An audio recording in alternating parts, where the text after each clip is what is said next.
what is it about you that won't bend? What is it about you that is so driven to be such a pure artist? And you know, and I mean, you know, not putting up with shit, not putting up with people interfering. It's not conscious. It's not. I don't see it as a. You know, it's not a pause or anything. I mean, I'm just. You know, as you know, I did it with music, with writing, journalism, whatever sphere I've worked in. I've always.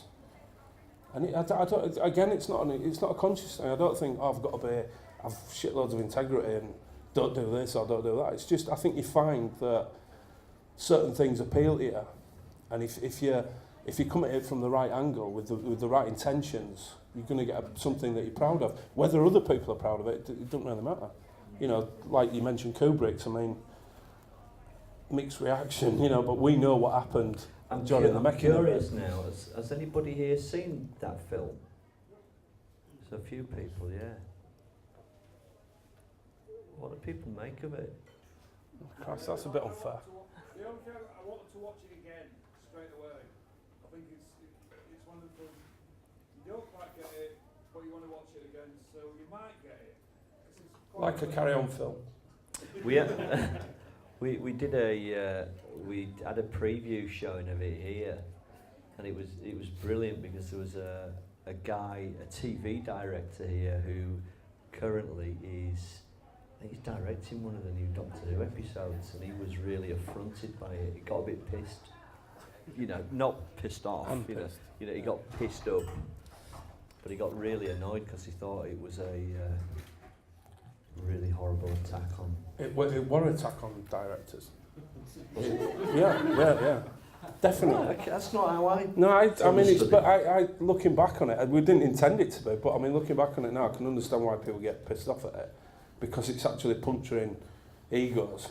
You know, that a director is some sort of supernatural being, when in fact they're just supervisors.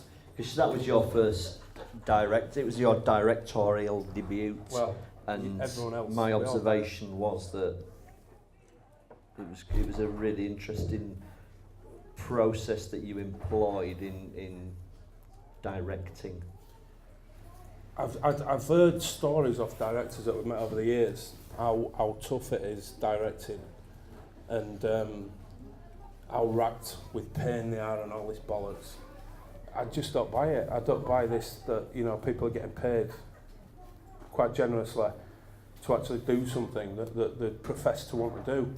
And I just think that Donald, the character, embodies that he's really wanting to make a film for the pure reason of making a film, without funding or any of the attendant glitz and glam that go with it.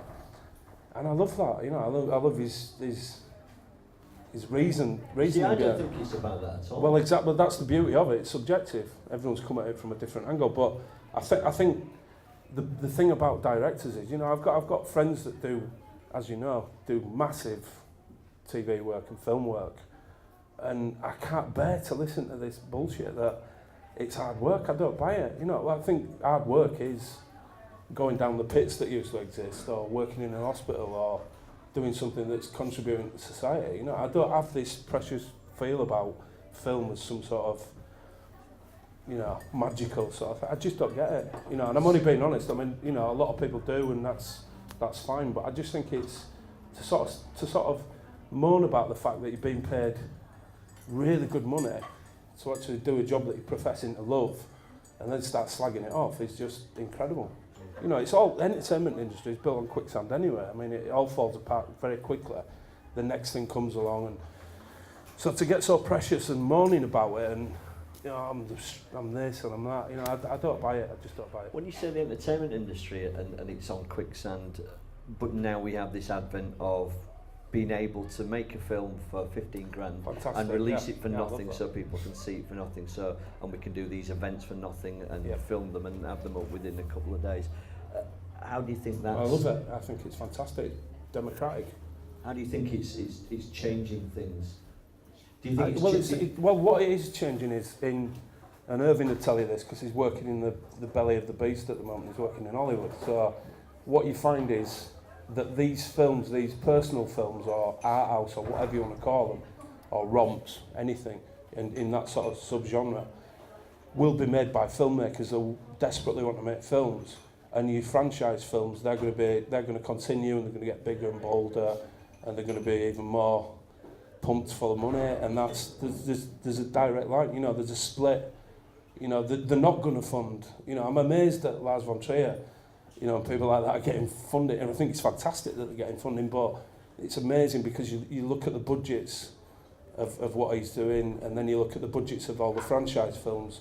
So you're going to get two classes again. You know what I mean? It's going to divide. Lars von Trier just fell through a door. Yeah, exactly. I like his that. It was his latest statement. Is he here? Yeah, I think he is. Yes. He's with Shia LaBeouf. Chatting about Dogma 95 in an alleyway back there. Again. Yeah. Adding another little rule. Yeah. If you were doing Dogma, what would your rules be? There won't be any. That, you know, more or less. I don't understand Dogma because if you're putting rules for having no rules. There was somebody who was talking to a mutual friend of ours yesterday who was saying, "Oh, Dogma films are so shit." He said, "But what's great about them is that they just made up all this bollocks about a load of rules." Absolutely, for situations, yeah, absolutely.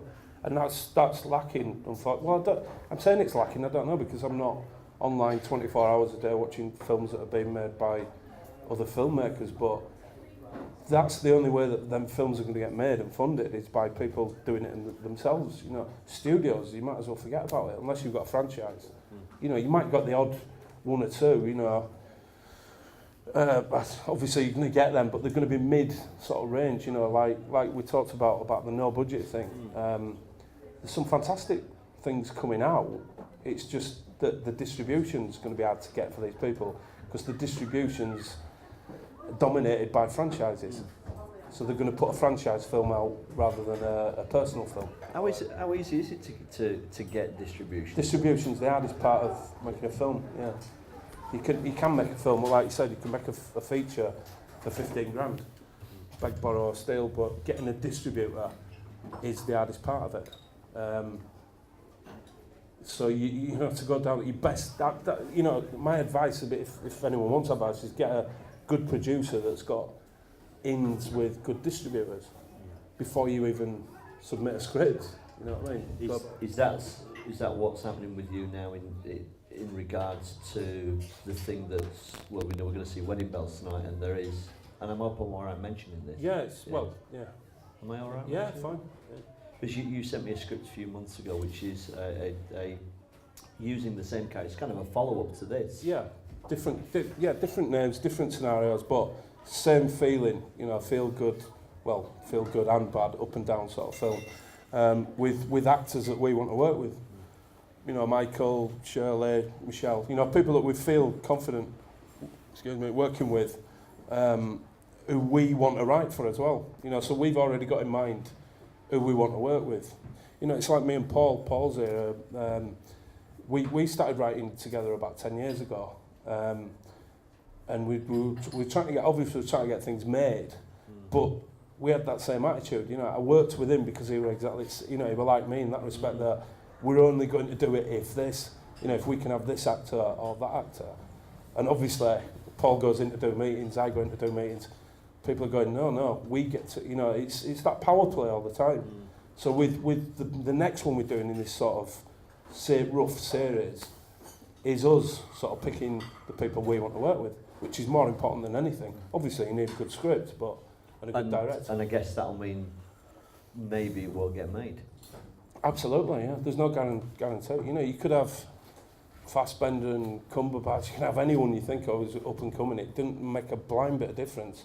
If people don't see that it's going to be commercial, to some degree, they're not going to touch it, which is absolutely fine. I'm fine with that. You know, I understand how capitalism works. You know, that's the system we live under. That's how I'm not saying it's right, but so you know, but it's up to the individual how much they play the game.